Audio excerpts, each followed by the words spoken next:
এত জমকালো অনুষ্ঠান, এত খরচ, এত আয়োজন, বিভিন্ন দেশ থেকে মেহমান অতিথি আনা হলো, আর তুমি বুঝি তোমার কোরআন তেলাওয়াত বাইরা গেল। দেখি দেও কোরআনটা তাড়াতাড়ি আমার হাতে দাও। হাতে নিল, নিয়া কয় দেখি ওই আয়াতটা বের করো। কোরআনের মধ্যে আল্লাহ যেই কথাটা বলছে, কয় কোন কথা? কই একটা আয়াত আছে না আল্লাহ বলছে আমি কোরআনের হেফাজতকারী। কই আছে তো, কই আয়াতটা বের করো। সূরা হিজরের 9 নম্বর আয়াত, ইন্না নাহনু নাযালনা যিকরা ওয়া ইন্না লাহু লাহাফিজুন। এই আয়াতটা বের করার পর কয় আল্লাহ তো বলছে কোরআনের হেফাজত করবে, তাহলে একটু আমি দেখব, আজকে দেখব কেমনে আল্লাহ কোরআনের হেফাজত করে।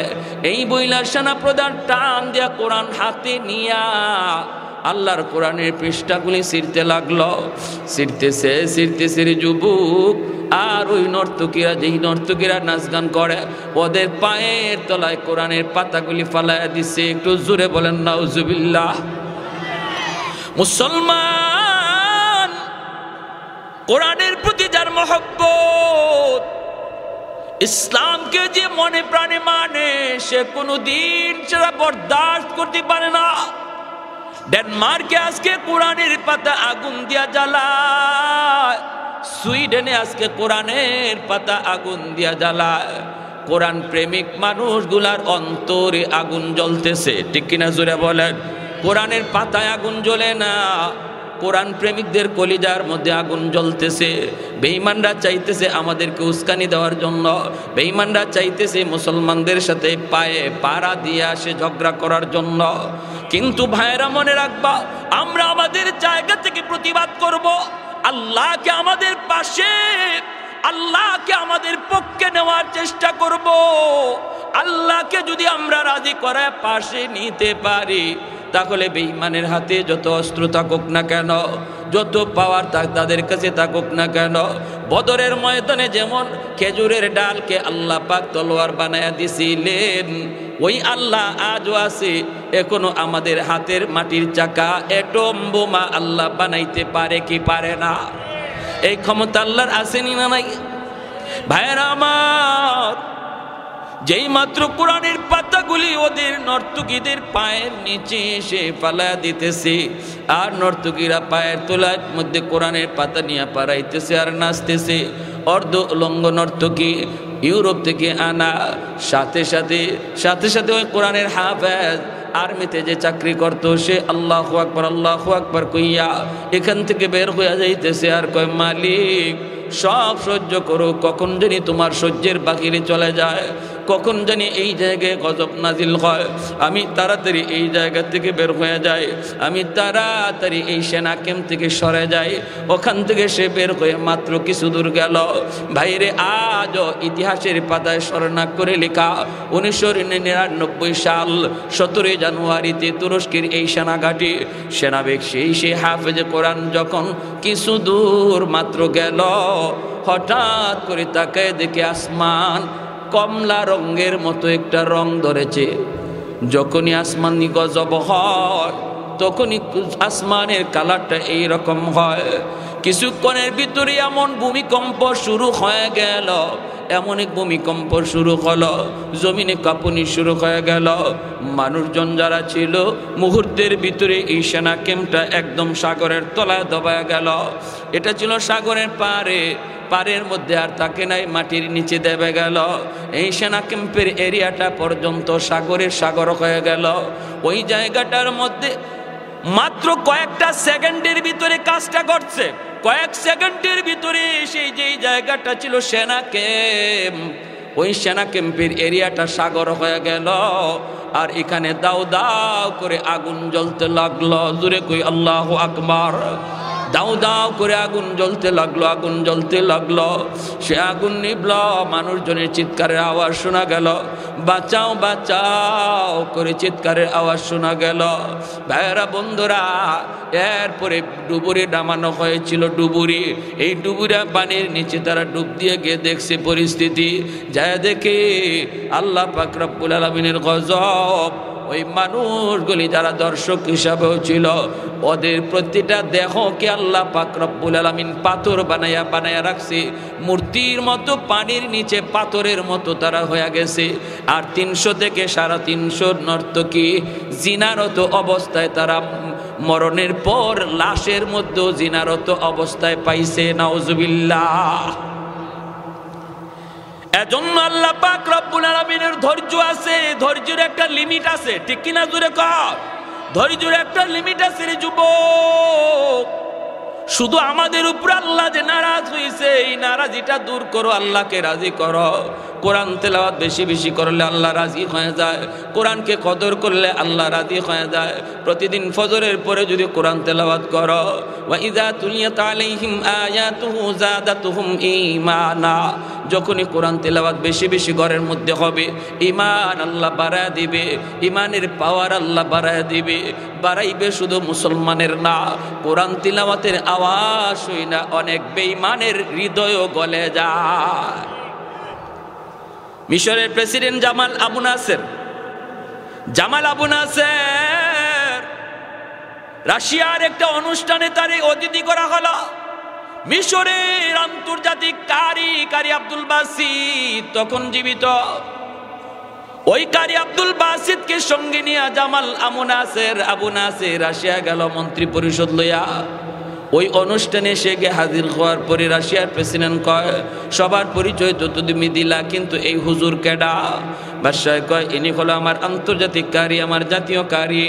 আমরা যখনই কোনো অনুষ্ঠান শুরু করি তখনই আমরা এই কারি সাহেবের জবানে কোরআন তেলাওয়াতের মাধ্যমে অনুষ্ঠান শুরু করি, আর তেলাওয়াত শোনার দ্বারা আমাদের অন্তরে প্রশান্তি জাগে। এই কথা বলতে রাশিয়ার প্রেসিডেন্ট কয়, তাহলে আজকে তো আমাদেরও একটা অনুষ্ঠান, আমরা তো অনুষ্ঠান শুরু করি মদ খাইয়া, আমরা তো অনুষ্ঠান শুরু করি গান গাইয়া, আমরা তো অনুষ্ঠান শুরু করি নাচ গানের দ্বারা। তাহলে আজকে আমরা নাচ গানের দ্বারা অনুষ্ঠান করাবো না, আজকে অনুষ্ঠান করাবো কোরআন তেলাওয়াতের দ্বারা। তেলাওয়াত করতে বলো, একটু তেলাওয়াত করতে বলো, তবে গান বাজনা বন্ধ হলো, মদ খাওয়া কিন্তু বন্ধ হবে না। বাদশাহ জামাল আবু নাসির কয়, না না, কোরআনও তেলাওয়াত হবে, মদও পান করা হবে, এটা কোরআনের সাথে বেয়াদবি, এটা হয় না। কিন্তু কারি আব্দুল বাসিত বলে, অসুবিধা নাই, তবে আমার একটা অনুরোধ, আমি কোরআন তেলাওয়াত শুরু করার পর তোমরা মন চাইলে মদ পান কইর, এর আগে মদ খাইও না। আল্লাহু আকবার। রাজি হয়ে গেল আন্তর্জাতিক কারি আব্দুল বাসিত। যেই মাত্র আউযু বিল্লাহ বিসমিল্লাহ কইয়া কোরআন তিলাওয়াতে টান দেয়, আর মালিকের কাছে চোখের পানি জড়ায় কান্দে আর কয়, মালিক, আজ আমি তোমার কাছে আমার গলায় যেই পরিমাণ সুর তুমি দিয়েছো গো, ওই পরিমাণ সুর তুমি পুরাটা দেওয়ার তৌফিক দিও। আমার অন্তরের ভিতরে যতটা আবেগ তুমি দিয়েছো, আজকে তিলাওয়াতের ভিতরে আমার 100 আবেগ তুমি দিয়ে দিও। মালিক, আমার কাম হলো কোরআন তিলাওয়াত করা, আর বাকিটা হলো তুমি মাওলার কাম। আস-সা'য়ু মিন্নি ওয়াল ইতমামু মিনাল্লাহ। এই বইলা চোখের পানিটা জড়ায় কারি আব্দুল বাসিত যখন কোরআনে তিলাওয়াতে টান দেয়, আল্লাহর কালাম কত মধুর, কত সুর, কত মায়া, কত জাদু। যেই মাত্র কোরআন তেলাওয়াতে টান দেয়, সাথে সাথে তাদের সমস্ত প্রশাসনের নেতা কর্মীদের অন্তর কেড়ে নেয়। সরকার প্রধান যারা ছিল, হাতের মধ্যে তাদের মত, এই মদ পান করবে, কিন্তু আল্লাহর কোরআনের তিলাওয়াত শোনা মাত্রই হাতের মদ মুখে দেওয়ার কথা তারা ভুলে গেছে রে, আর মুখে দেওয়ার কথা ইয়াদ নাই। ভাইয়েরা বন্ধুরা, অল্প সময়ের ভিতরে তারা টের পাইল তারা আরেক জগতে চলে গেছে। আল্লাহ পাক রব্বুল আলামিন তার কালামের তিলাওয়াতের ভিতরে এত মধুরতা দান করেছেন, তারা মদ খাওয়ার কথা ভুলে গেছে। তিনি তিলাওয়াত শেষ করার পর জামাল আবু নাসের তাকায় দেখে সবগুলি মানুষের হাতে মদ, কেউ মুখে মদ দেয় নাই, কিন্তু তাদের প্রতিটা মানুষের চোখ দিয়া দর দর করে অশ্রু ঝরতেছে। জামাল আবু নাসির কয় কি হয়েছে তোমাদের? সাথে সাথে রাশিয়ার প্রেসিডেন্ট কয় বাদশাহ, আল্লাহর কালামের ভিতরে এত মায়া, এত মধু, এত জাদু, যদি এমন কারি আমাদের কাছে থাকতো আমরা কোন অনুষ্ঠানে গান গাওয়াইতাম না, নাচ গান করাইতাম না, সকাল সন্ধ্যা আমরা কোরআন তেলাওয়াত শুনতাম। আর একটু জোরে কন্যা সুবহানাল্লাহ। লা জিদ্দা ওয়ালা নিদ্দা ওয়ালা হাদ্দা লিমাওলা, লা জিদ্দা ওয়ালা নিদ্দা ওয়ালা হাদ্দা লিমাওলা, আল আনা কামা কানা ওয়ালাম ইয়ালকা জাওয়ালা, আল আনা কামা কানা ওয়ালাম ইয়ালকা জাওয়ালা, লা মিসলা ওয়ালা সাওয়ারা মিসলা ওয়া নাযীরা, মান ক্বালা সিওয়া যালিকা ক্বাদ ক্বালা মুহালা, মান ক্বালা সিওয়া যালিকা ক্বাদ ক্বালা মুহালা, লা ওয়ালদা ওয়ালা ওয়ালিদা লা আম্মা ওয়া খালা, লা শিবহা ওয়ালা মিসলা ওয়ালা কুফুয়া লিমাওলা। একটু জোরে সোরে কও আল্লাহু আকবার, আর একটু জোরে কও আল্লাহু আকবার। ভাইরা বন্ধুরা, জন্য বলতেছিলাম আল্লাহর কোরআন যদি আমি আপনার ভাই তেলাওয়াত করি, কোরআনী প্রতিষ্ঠানকে মায়া করি, কোরআনের বিধিবিধানকে মাইনা চলি, কোরআনের খাতিরে আল্লাহ আমাকে আপনাকে দামি বানাবে। দেখেন কোরআনের সাথে যে জিনিস লাগে এই জিনিসটারে আল্লাহ দামি বানায়া দেই। কাপড়ের টুকরা কোরআনের সাথে লাগলো, এই কাপড়ের টুকরাকে আল্লাহ পাক দামি বানায়া দিল। কোরআনের সাথে গাছের টুকরা লাগলো, কাঠের টুকরা লাগা মাত্রই কাঠের টুকরার দাম বেড়ে গেল। এখন যদি ওই কাপড়টা আমার আপনার পায়ে লাগে, সাথে সাথে কিন্তু কলিজা কাঁপুনি দিয়া উঠে। এটা হলো আল্লাহর কালামের বস্তু নি, ঠিক কিনা জোরে কন? যেই কাপড় দিয়ে আমি কোরআনকে ঘুইরা রাখি, ওই কাপড় যদি আমার পায়ে লাগে রে যুবক, কলিজা কাঁপে উঠে। কারণ হলো এই কাপড়ের সম্পর্ক আল্লাহর কালামের সাথে। কাঠের টুকরা যদি আমার পা লাগে রে যুবক, কলিজা কেঁপে উঠে। কেন? কই গাছের টুকরা কাঠের টুকরার সম্পর্ক কোরআনের সাথে, ঠিক না ভাইরা আমার? এজন্য আমি আপনিও যদি কোরআনকে মায়া করি, কোরআনকে মহব্বত করি, কোরআনকে তেলাওয়াত করি, প্রতিদিন মা বোনেরা একটু খেয়াল করে শোনো, যেই করে সকাল সন্ধ্যা কোরআন তেলাওয়াত হয়, এই করে রহমত নাজিল হয়। স্বামী স্ত্রীর ভিতরে আল্লাহ পাক মহব্বত বাড়ায় দেয়, ভাইয়ে ভাইয়ে মহব্বত আল্লাহ বাড়ায় দেয়, বাপ বেটায় মহব্বত আল্লাহ বাড়ায় দেয়। কোরআনের বিধিবিধানকে মানো, হালাল হারাম মাইনা চলো। কোনোটা যদি পারি না, আমরা মনে মনে নিজের মনকে ছোট করি। বাইরে কোরআনের বিধান একটাও মানুষের ক্ষতির জন্য নয়, কোরআনের প্রতিটা বিধান হলো আমাদের শান্তির জন্য, ঠিক কিনা জোরে বলেন ঠিক কিনা? বাবা মারা যাওয়ার পর বাবার সম্পদ ভাই কত অংশ পাবে, বোন কত অংশ পাবে, এই আইন কোরআনের মধ্যে আসেনি না নাই?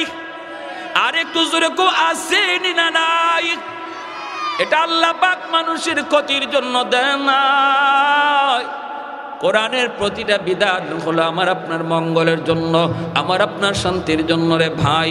এজন্য আল্লাহ পাক রব্বুল আলামিন কয়, মহিলাদের অংশ তুমি ভালোভাবে বুঝায় দাও, মেয়ের অংশটা তুমি ভালোভাবে বুঝায় দাও, ছেলের অংশটাও ভালোভাবে বুঝায় দাও। কে কতটুকু অংশ পাবে এতটুকু আমাদের নিজের বিবেক দিয়ে বোঝার জন্য আল্লাহ সুযোগ দেয় নাই। আল্লাহ নিজে কোরআনের মধ্যে বাক করে দিয়ে দিছে, লিযযাকারি মিসলু হাজ্জিল উনসায়াইন, লিযযাকারি মিসলু হাজ্জিল উনসায়াইন। ভাই পাবে ডাবল, বোন পাবে সিঙ্গেল। ভাইয়েরা বন্ধুরা, কেন কেন কেন আল্লাহ পাক রব্বুল আলামিন এই বিধানটা জারি করে বলতেছে? কারণ বোন সে একদিক দিয়ে পায় না, ভাইয়ের কাছ থেকে পায়, বিয়ের পরে আবার স্বামীর কাছ থেকে পায়। যদি স্বামী মারা যায় স্বামীর অংশ থেকেও স্ত্রী পায়, এমনিভাবে ছেলের অংশ থেকেও স্ত্রী পায়। ভাইয়েরা বন্ধুরা, 5টা খাত দিয়া মহিলারা সে সম্পদ পায়। এজন্য আল্লাহ পাক রব্বুল আলামিন মহিলাদের বোনদের অংশ আল্লাহ পাক কম দিয়েছেন, ভাইয়ের অংশ আল্লাহ বেশি দিয়েছেন। কেন কেন? আজকে বাংলাদেশের নাস্তিকগুলি কয় এখানে আল্লাহ বুঝি ঠকাইছে। নাউজুবিল্লাহ, জোরে কোন ঠকাইছে আল্লাহ? হ্যাঁ, ভাইয়ের খরচ বেশি, বোনের খরচ কম, ঠিক না? ঠিক না? যার খরচ বেশি তার একটু পরিমাণে আল্লাহ বেশি দিছে, যার খরচ কম তারে কম দিছে, কারণ খরচের খাত কম, তার আয়ও কম। কিন্তু আবার মহিলারা আরো বিভিন্ন দিক দিয়ে পায়, বাবার অংশ পায়, স্বামীর অংশ পায়, ভাইয়ের অংশ পায়, ছেলের অংশও পায়, কয়েকটা দিক দিয়ে পায়। খরচ ভাইয়ের বেশি, বোনের কম। দুই ভাইয়ের মধ্যে এক ভাই শ্বশুর বাড়িতে যাবে, বাবা কইতেছে বাবা নে তুই তোর শ্বশুর বাড়িতে যাইবি, নে 500 টাকা নে, মিষ্টি মাছটা যা কিছু আছে এগুলা লইয়া যাইস। ছোট ভাই একজন আসিল, হ্যাঁ হ্যাঁ কয় আব্বা আমিও ভাইয়ের সাথে যাইবো ভাইয়ার শ্বশুর বাড়িতে। বাপে কয় যে যা তুইও যা। এর যে 20 টাকা, ছোট ভাইরে দিছে কত? ছোট ছেলেটারে দিছে 20 টাকা, আর বড় ছেলেরে দিছে 500 টাকা। এখন ছোট ছেলে যদি কয় আব্বা আমরা দুজনই তোমার ছেলে, বড় ভাইরে দিলা 500 আর আমারে দিলা 20 টাকা, এটা কেমন ইনসাফ হইল? এই কথা কর সুযোগ নাই। কেন? কারণ বড় ভাইয়ে ছোট ভাইরে রাস্তার খরচ দিয়া নিয়ে যাইব, মিষ্টি মাছটা সবও বড় ভাই 500 টাকার ভিতর থেকে নিব, ঠিক না? যা খরচ সব খরচ হইলো বড় ভাইয়ের 500 টাকার ভিতরে, আর ছোট ভাইরে যে বাবায় দিছে ছোট ছেলেরে 20 টাকা, এই 20 টাকার মধ্যে 1 টাকাও খরচের হাত নাই। কথা কোন ঠিক কিনা? এজন্য বড় ভাইয়ের ছোট ভাইরে নিয়ে রওনা দিছে, শ্বশুর বাড়ি গেছে, গিয়ে আবার আসছে, আসার পরে দেখা যায় 500 টাকার মাঝে 1 টাকাও নাই, সব টাকা খরচ, যাতায়াত খরচ আর মিষ্টি মাছটা লিয়ে সব খরচ। দেখতে কিন্তু 500 ছিল, টাকা কিন্তু একটাও নাই। আর ছোট ছেলেরে যে 20 টাকা দিছিল, এই 20 টাকা পকেটে এখনো আছে। কথা কোন ঠিক কিনা? আরো জোরে কোন। তাহলে এখন হিসাব মিলান, এখন যদি কেউ কয় না বাপে জুলুম করছে, বড় পোলারে 500 টাকা দিয়া আর ছোট পোলারে 20 টাকা দিয়া, এর মাথায় বোঝা গেল এর মাথার তারসিরা, ঠিক না? এর মাথার ব্রেন ফসা গান্দা, এ বুঝেই না, অঙ্কই বুঝে না, এ হিসাব বুঝে না। এ শুধু দেখে 20 টাকা আর 500 টাকা, কিন্তু বাকি অঙ্ক এ জানেই না, ঠিক কিনা? বাংলাদেশের নাস্তিকগুলার মাথার মধ্যে এরকম ফুকায় ধরছে, গুনে ধরছে, ফসা হয়ে গেছে, গান্দা হয়ে গেছে, এজন্য হিসাব মিলাইতে পারে না। প্যারে হাজরিন, ঠিক কিনা জোরে কোন। কিন্তু আমি আপনাদেরকে বলবো, আল্লাহ যে বোনদেরকে, আল্লাহ পাক যে মহিলাদের যে অংশটা আল্লাহ ধার্য করেছেন, এই অংশটা দেওয়ার ক্ষেত্রে কোনো বাবা সাবধান, কোনো দিন হেরফের করবেন না। কারণ ছেলে যেমন আপনার সন্তান, মেয়েটাও আপনার সন্তান। আর আল্লাহর পক্ষ দেওয়া বাতানো, আল্লাহ যে অংশটা ধার্য করে দিছে, এখানের মধ্যে নিজের বুদ্ধি খাটাইয়া, নিজের চিন্তা কইরা মেয়েরে কম দেওয়া অথবা মেয়েরে না দেওয়া, এমন কোন সিদ্ধান্ত যদি কোনো বাবা নেয়, তাহলে মনে রাখবেন আপনি বাবা হইয়া হাজী সাহেব হতে পারেন, আপনি বড় দানবীর হতে পারেন, আপনি পাক্কা নামাজি দিনদার তাহাজ্জুদ গুজার হতে পারেন, কিন্তু যদি দুনিয়াতে মেয়েরে ঠকায়া যান, কিয়ামতের ময়দানে শুধু না, কবরে যাওয়া মাত্রই কবরটা যায় পাইবেন জাহান্নামের আগুনে ভরপুর, জাহান্নামের আগুনে ভরপুর। কারণ আল্লাহ কোনদিন এই অপরাধ আল্লাহ মাফ করবে না, কারণ এটা বান্দার হকের সাথে জড়িত, এটা বান্দার হকের সাথে জড়িত। এক ওয়াক্ত নামাজ আপনার কাজা হয়েছে, আল্লাহ মাফ করে দিবে, কিন্তু আপনি কাউরে ঠকাইছেন, যদি এমনটা করেন, এই ব্যাপারে আল্লাহ কোনো কথা বলবে না। আল্লাহ বলবে আমি জানি না, যারে দুনিয়াতে ঠকাইছো তার কাছ থেকে যেভাবে পারো মাপ নাও। হাসরের মাঠে মেয়ে বাবাকে মাপ দিবে না, ছেলে বাবাকে মাপ দিবে না, বন্ধু বন্ধুকে মাপ দিবে না, স্ত্রী স্বামীকে মাপ দিবে না, প্রতিবেশী কাউকে মাপ দিবে না।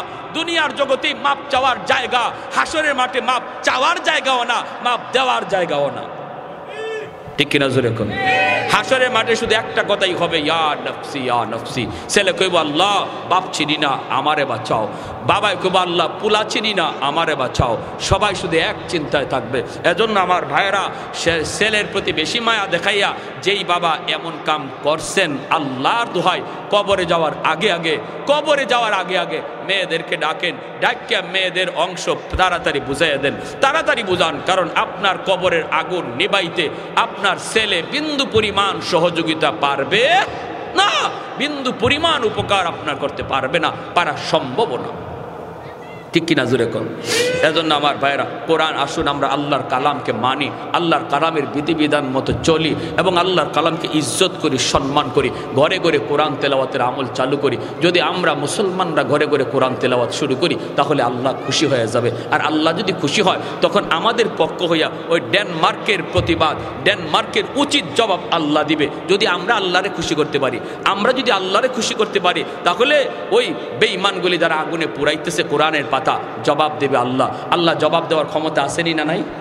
আরো যেরকম আসেনি না নাই? দেখায় না আল্লাহ, মাঝে মাঝে দেখায়, ধরে না আল্লাহ, মাঝে মাঝে ধরে। ঠিক কিনা জোরে বলেন? আমার ভাইরা, আজান হয়ে যাচ্ছে, আমরা সবাই আজানের জবাব দিই। আর আপনাদের এলাকায় আমি নতুন, আমার আলমগীর ভাই অনেক অনুরোধ করছিলেন পরে বয়ান দেওয়ার জন্য, কিন্তু যেহেতু অনেক আগেই সিরিয়াল আমার শেষ তারিখের, এজন্য বাধ্য হয়ে মাগরিবের পরে দেওয়া লাগছে। আগামীতে ইনশাআল্লাহ যদি হায়াতে বাঁচায় আমি